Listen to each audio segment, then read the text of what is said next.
Welcome, everyone, to episode 442 of Just Joshing. I am your host, Joshua Penteleresco. I write stuff and podcasts too, and today, Mark Leslie returns to the podcast. Our once-a-year conversation, and this one's also very honest, very sincere. Mark's one of those guys that I always enjoy talking to because I always get something from him. He's one of the just nice, sweetest dudes you meet, but he's also earning his success. He has made a career doing what he loves, and how can you not help but admire that? So, really, I don't know what else I'm going to say here about Mark that won't just really butter him up, other than he is the Darth Vader. He is on the pun side of the Force. That definitely is without saying, but he's also sincerely one of the most generous dudes I've ever met. So, without further ado, let's get to that conversation, shall we? This episode of Just Joshing is sponsored by Indie Imprint. Indie Imprint supports creators by creators. Whether you are writing a book or creating a video game, Indie Imprint works with its clients to produce, edit, and present their projects to the world. For more information, check out their website at www.indieimprint.com. So every year, ladies and gentlemen, I always try to get Mark Leslie on my show. The reason why is he's one of the, probably, whether he believes it or not, one of the smartest dudes in writing and publishing, and also one of the most generous. So Mark, how you doing, man? I think I forgot to mention one of the baldest. Let me think. Maybe not, actually. I think. I have some hair on my head, right on my chin. Well, yeah, you do have hair on your head and hair on your chin, but I mean, it's one of those things where you do bald incredibly well. Like what I admire about you is that you embrace everything about who you are. I make fun of you a little bit, calling you Darth Vader on social media, because he does the worst dad jokes ever, and I every once in a while I'll just look at them and I'll just cringe. But I also know. Oh, join me and we can make eye rolling a thing across the galaxy. Yeah, there's an army of you already, though. You're all but I think, yeah, you have become incredibly comfortable with yourself. I think. Is that? Well, you know what's funny is because when I was young, my early 20s, I started to get a bald patch pretty early, and I was a huge fan of Cheers, and Sam Malone's character was obsessed with his hair, and so I started joking because I had the mullet and I had the big poofy swooshy hair, like giant head of hair, just crazy thick. And I was so proud of my hair. It became a shtick I would do. I would play it up and talk about my hair. And so when I was teaching campus camp at Carleton University, a summer program for kids, teaching them drama. Like there was like a 2-week course throughout, like two-week courses throughout the summer, and I was teaching 9 to 15-year-olds drama. And in the swim area, we would do things like volleyball, but the kids were too short to play, to do volleyball. So us adults, the coordinators, they would sit on our backs or on our shoulders to play volleyball. And that's when a kid said, "Hey, Mark, you're going bald." And I was like so offended. Like, I'm not going bald. I'm only 24 or whatever it was. And going bald was a huge ego thing for me. And so when I got to a point where the bald spot in the back and the receding hairline, which were kind of like Monty Python, run away, like they were just retreating, like there was no stopping. When I shaved my head for the first time for doing a Spartan race, Warrior Dash, Yeah. where at the end of the race we grew a beard, my buddy and I would grow a beard, and then at the end of the race we'd shave our heads. It was just like a masculine thing to do, and then I would grow it back immediately. But I think my marriage had ended. Close to 20-year marriage had ended. My wife had dumped me, and that was it. And I was thinking, like, oh my God, I'm in my mid-40s. What the hell am I going to do now? I'd done the race, and I was on Match.com, and I was about to have my very first meet for a drink with Liz, who's now my fiance. And it was right after the weekend of the Warrior Dash, so I'd shaved my head, and then I was like, oh crap, I've got this date to go on, the very first time I'm going to meet this person. And it was only 3 days later, so I just kept shaving my head, because my hair grows relatively fast, so I actually usually have to shave every day to keep the stubble down. And so I just thought, well, I had no choice, I guess, but to embrace it. So I had the beard,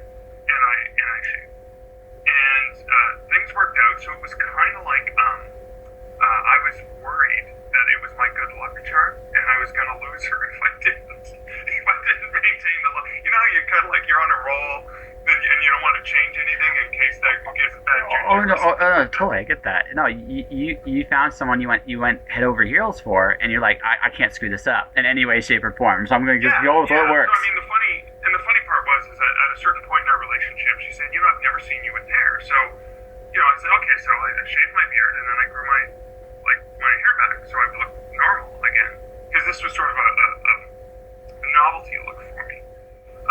And then it's funny. I mean, she loves me to death, but she looked at me and goes, "Okay, I'm good. Go back to the way you were." And so the joke is that this is the only way I can keep her. Yeah. You're very I've noticed this. You've become happier as the years have gone by. So she must have done something. She must be doing something right. I'm a lucky guy. I was at a place. It was a pretty dark place where I thought, I guess this is it. And I never realized that. And again, and I honestly think you have to be happy with yourself first. And I realized for a long, long time I wasn't able to be with Liz and be happy with Liz until I was happy being with myself. And I realized I'd actually been by myself for a long time, even when I was in a relationship. It's one of those mysterious things where when you, in retrospect, you go back and go, yeah, I was by myself. I mean, I travel a lot for work, right? I spend, COVID aside, I would spend almost half of my time in hotel rooms, away, like by myself, or sitting at a bar, and I would usually sit at the bar so I could talk to the bartender. And meet regulars and all the fun things that you can do as an introvert who happens to relish in those encounters. If you know what I mean. You and me are similar in the sense that we're both. I'm actually an introvert. Most people don't actually see it like that. I am an introvert, but I have the ability to be extroverted because you're around people, right? And you just learn going on the road that, well, if I don't talk, I get nothing out of this. So, and I mean, that's just one of those, like, I'm here, I might as well make the most of my time. So you've always, I imagine that must have been really hard for you because you're a very generous, kind dude, and if they're not receiving, like, if you're not getting that affection, and you realize that, it's like, oh shit, like, this is terrible. Right, and that's probably, I don't know when that hit you exactly, but that must have been like a blow. It didn't hit me until after she said it's over. Yeah. Again, I've always been a optimistic, happy guy, and I was never miserable. No. To be quite honest, I just didn't recognize until after the fact. Oh, that explains why I was okay with being in hotel rooms, and I actually looked forward to it. I loved her.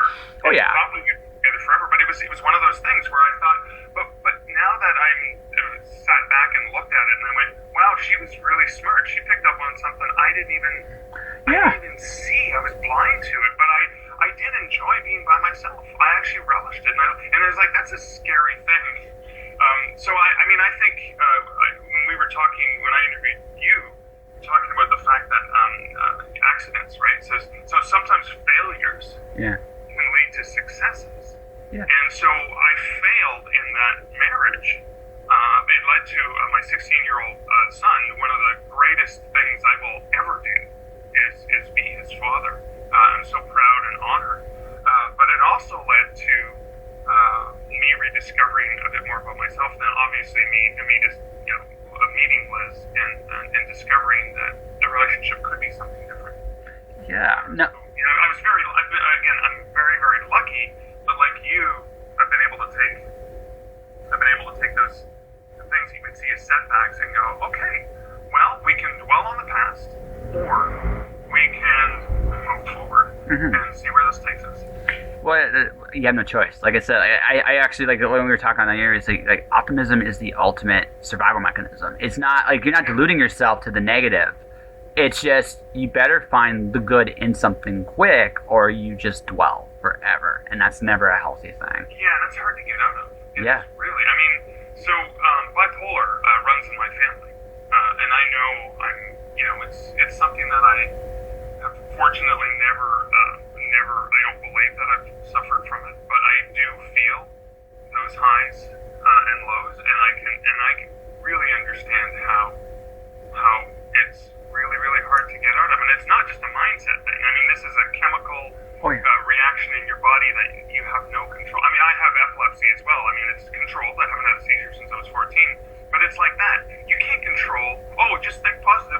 a seizure. So I know that I know that this is it's something deeper. But I do find that approach helps keep me from sinking. Yeah, it's important. Like you have to recognize, like I said, right this minute, like I'm trying to get my next client from narration, right? And I'm just, again, as I talked about in the podcast, I'm swinging at every bat I can right now that I feel as I want to do. But every time I get a no, it's like, well, okay, this wasn't meant for me right now because it's just not meant. It's just not meant to be. So again, I could be really upset. It's like, oh my gosh, I didn't get this, or I could be like, no, okay, this isn't for me. What's next, right? And you keep going, right? That strength to keep going is again, it's a testament to anybody that has it. So kudos to you, man, for recognizing, I guess, your weakness. Also, as much as your weaknesses as well. That's actually a really honest assessment on somebody. Does that make sense? I think so. I mean, maybe it's my conditioning as an author. I mean, I got my first rejection as an author when I was 15. I'd already been rejected by women before, but I mean, I built up a relative. I mean, you take everything personally, right? You can't help it. But the 1-star reviews and the no's to your manuscripts and rejections from people who say no when you ask them to be on your podcast, or actually worse than a no is the ghosting, where they just disappear. Oh, I hate that. I so hate that. I would rather have somebody say, I'm sorry, I just have no time. And there are authors I've wanted to work with or whatever, I've reached out and they've said, I don't have the time right now, but thanks for asking. At least you rejected me.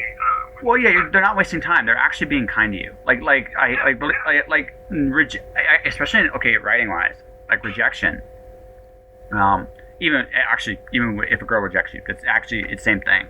It's honestly they're doing you a kindness. Whether you take it personally because no saying no sucks, but they're telling you I can't do this. And sometimes if I'm talking to an editor, sometimes if they have the time, they'll tell me why. Like they'll say like it just doesn't fit. It's not this. It's not that. Right. And that's cool. You know what? I at least know where it's in. I absolutely hate when someone says they're going to do something and they don't. Like, I hate that because now That's harder. Yeah, that's harder because you're kind of leading somebody on. Yeah. And that's like wasting their time. And it's kind of wasting their emotions too, right? Yeah, well, you've created an expectation, right? Whereas if the no, there's no expectations. Like, if you say no, okay, cool. I mean, I'm exactly where I was and that doesn't hurt. But when, right, so I had someone wanted my advice for writing. They literally changed the schedule 3 times in the same day. After the 3rd time, it's like, okay. So when I met, it's like, you will never do this to me again. It's like you pick a dime, you stick with it. If you can't make it, cool. But yeah, again, I hate that. Like I legitimately, it's one of those things I actually hate. The only other thing I hate almost as much is passive aggressiveness. That's the only other thing. Right. which is a common it's a common defense mechanism that we have actually that humans use, right? Yeah, no, it totally is. And there's a part of me that gets that. Man, I just wish you'd just tell me. I'm good. I can take it. It hurts, but I can take it. So you also you've done some really cool videos. Like, I mean, I love your cheers. That was good. You should tell people about that. Yeah. That was fun. I mean, all the actors, they were difficult to deal with in the but it was, I mean, so this was part of an experimentation where I was blocked with my writing. I was actually having trouble writing.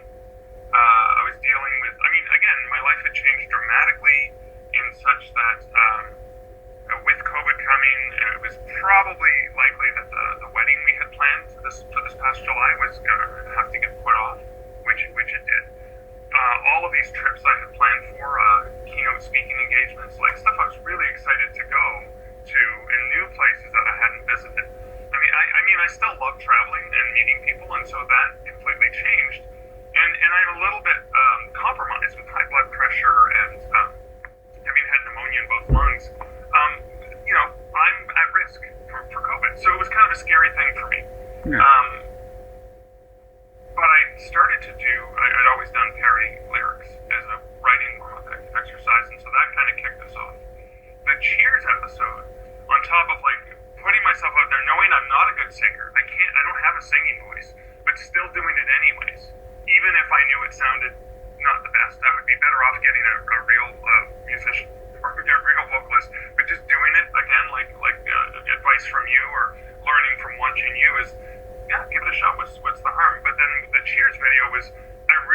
to experiment with split screen, where I had the camera set up and I played multiple roles, because I thought the joke is, you can't go outside. It's COVID, so Mark's Tavern serves Mark. That's it. Yeah. Playing off that and riffing off of the Cheers theme and stuff like that. That experimentation and the fun I had in that and the videos, like the Steelers Wheel, Stuck in His House Here with You, and then the K-Tel parody ones that Liz and I did, that allowed me to exercise that creative spirit in me that needs to be a storyteller.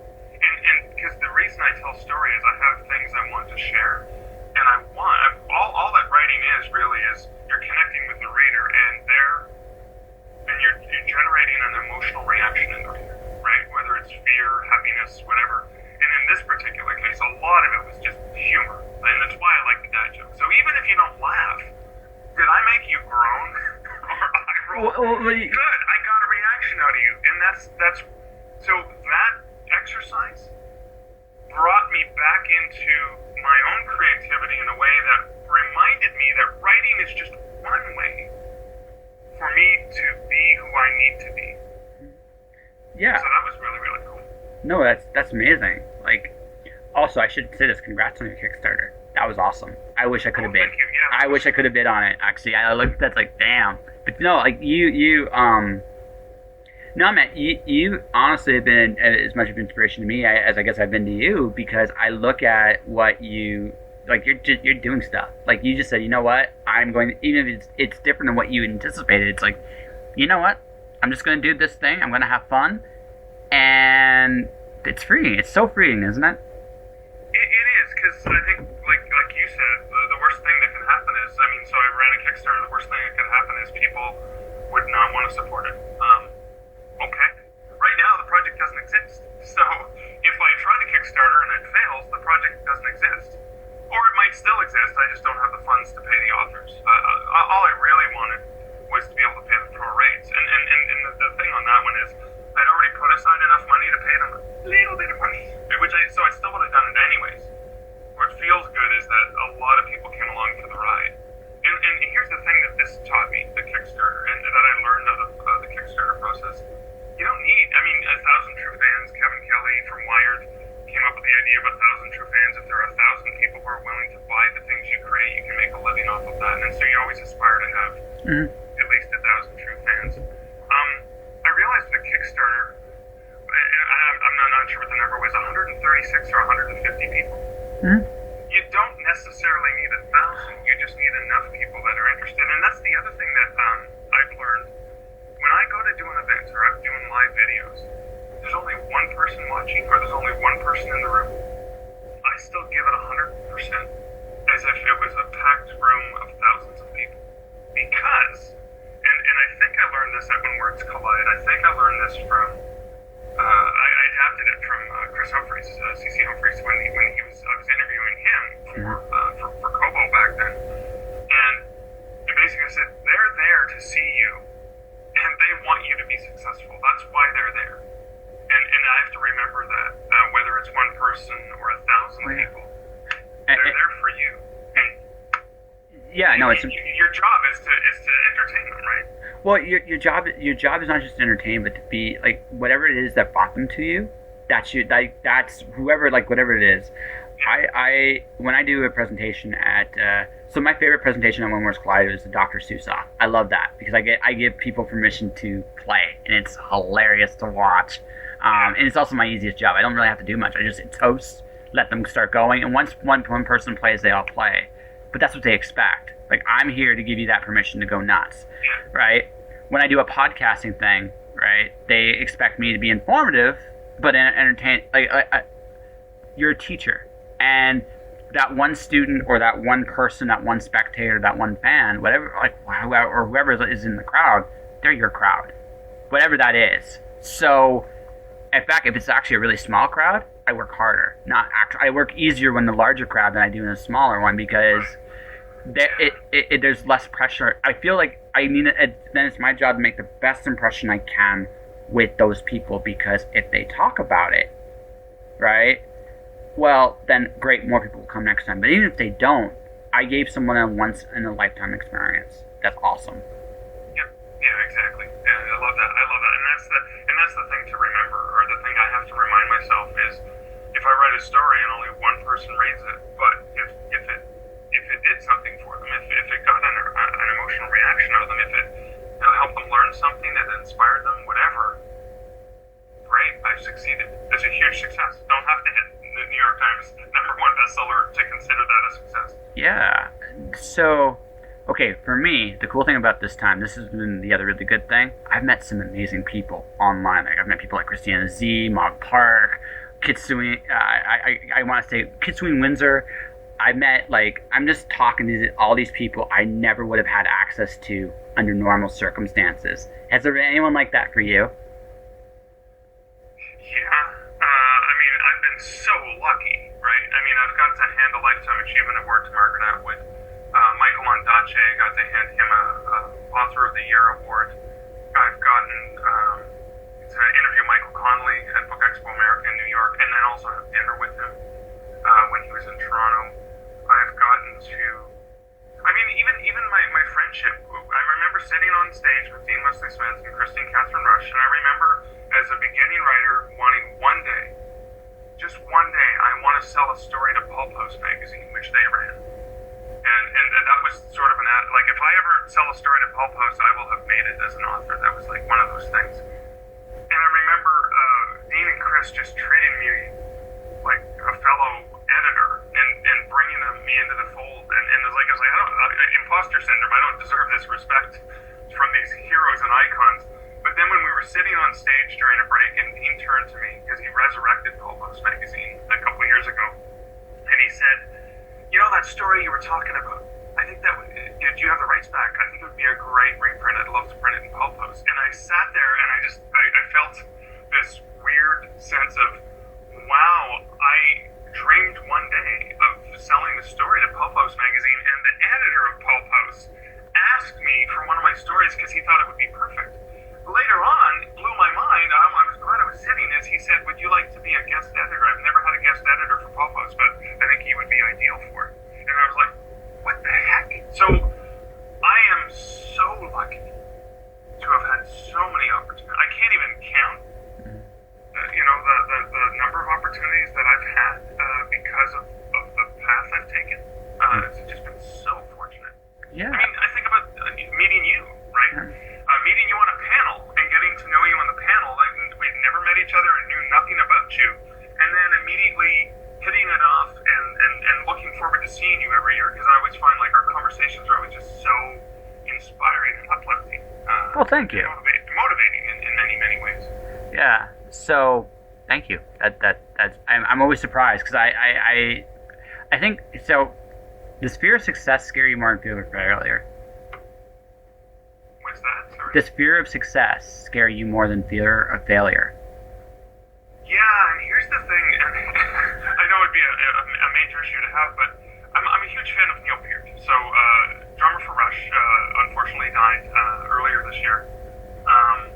But Neil loved to be a creator. He loved to drum. He loved to write.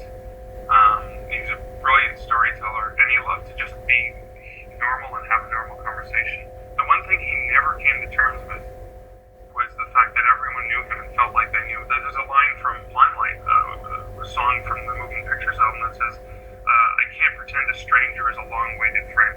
He was so authentic, he couldn't pretend. Geddy and Alex, the other two guys in the band, could embrace the celebrity, and people would come up to them as if they knew them, and they would do that.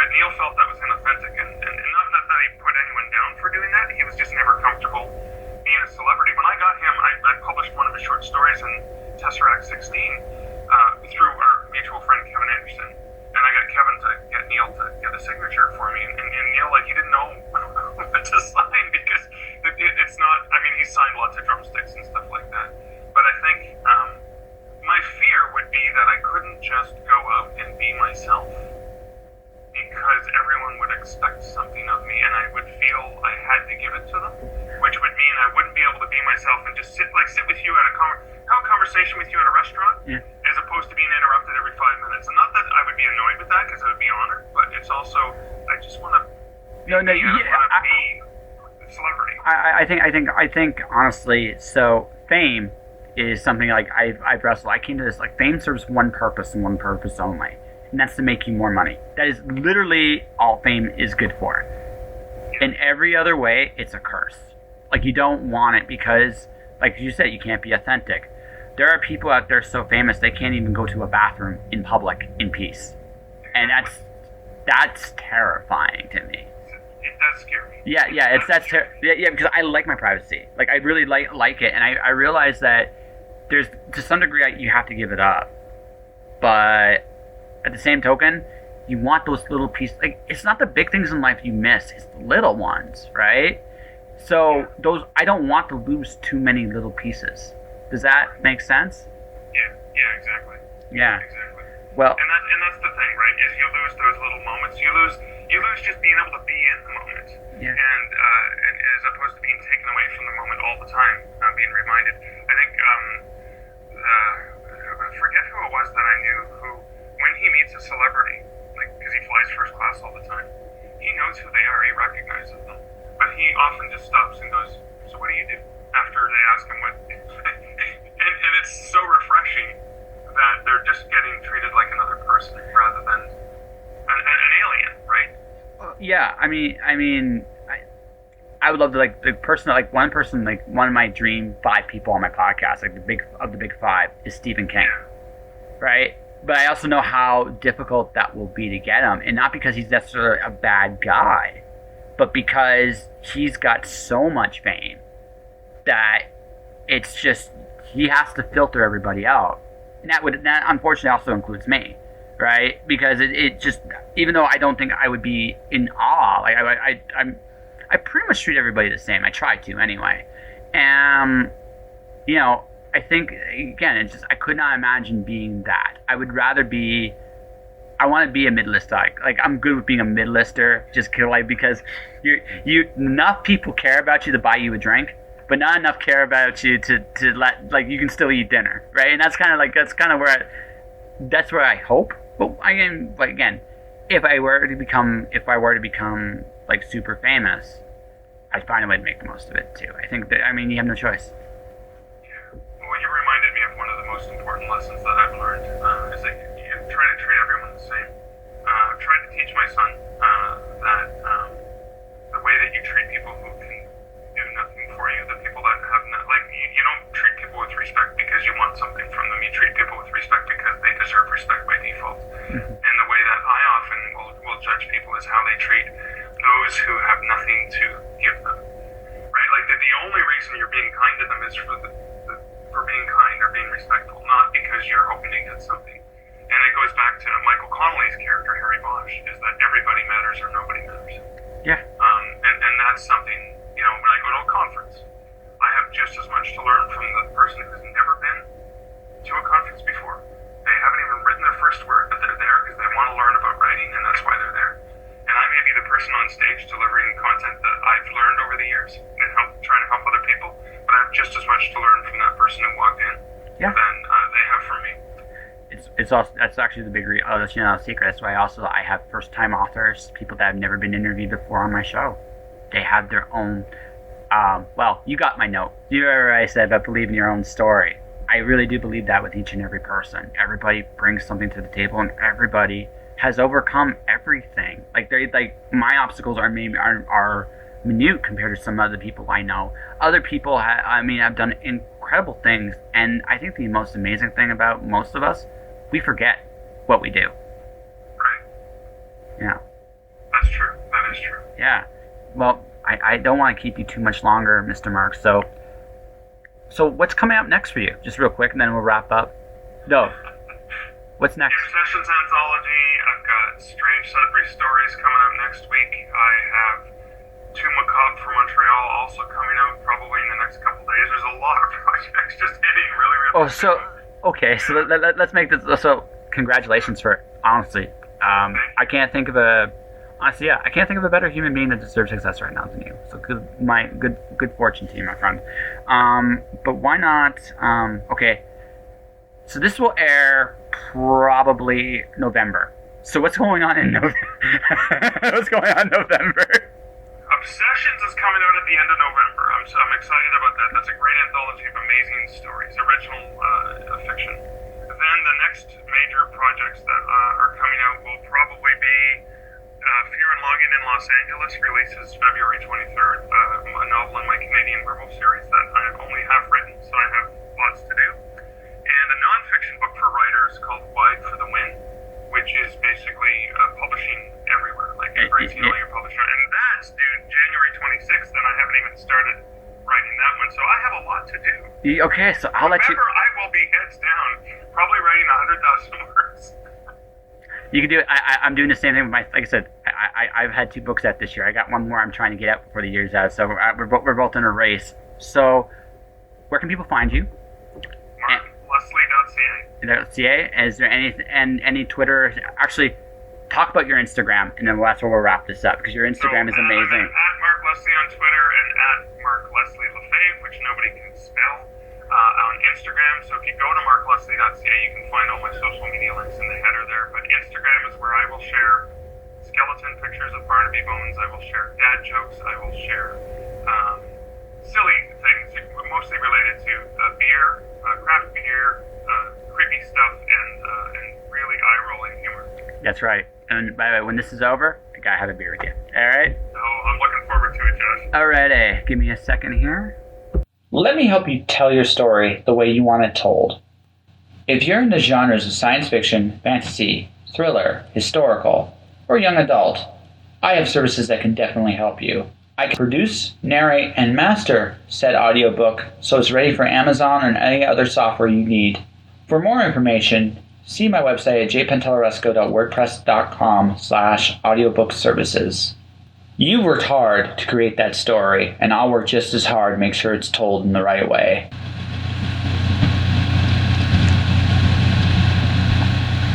Mark Leslie, ladies and gentlemen, one of the best. He's a good dude, one of my favorite people that I always have on the show, and I love having him.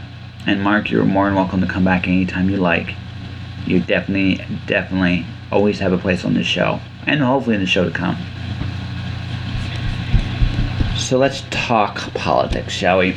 So I've done a few takes on this particular episode already, because to me, this is me at my most cynical. I have no faith in any party. I have no faith in any person. I think there are good people in politics, but I also think that, by and large, the politics more than anything else is a machine. And it turns out very much the same results over and over and over again. And this is me speaking at my most cynical. So I look at the vote a lot differently than some. It doesn't say that people don't do monstrous things, but I think our system's monstrous. And I think until we make that honest look at our lens of where we're at and where we're going, that's not going to change. And again, that's just my opinion. I'm a schmuck. What do I know? So here's what I'm going to tell you. Voting is expression. Voting is as much about freedom of expression as it is about the right candidate or the wrong candidate or your candidate. I don't think politics should be a religious thing. It should be about expressing your opinion on who you think will do you right by you the best. And that's it. I don't really need any other justifications, because honestly that's what it comes down to.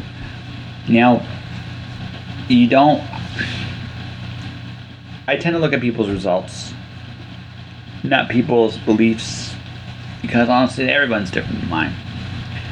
So I don't fight. This is why I don't talk politics, because to me it's one of those situations where no matter which way you are, you just seem unable to win.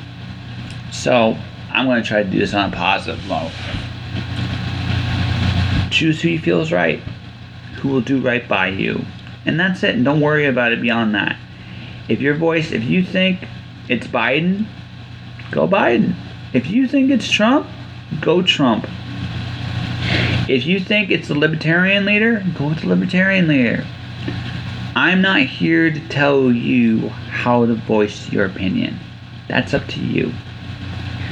Your voice matters. And I hope you guys, when you have voted, you voted with your conscience, you voted with dignity. And hopefully you don't denigrate anybody for choosing differently than you. We all have our reasons. Some good, some not so good. It really doesn't matter.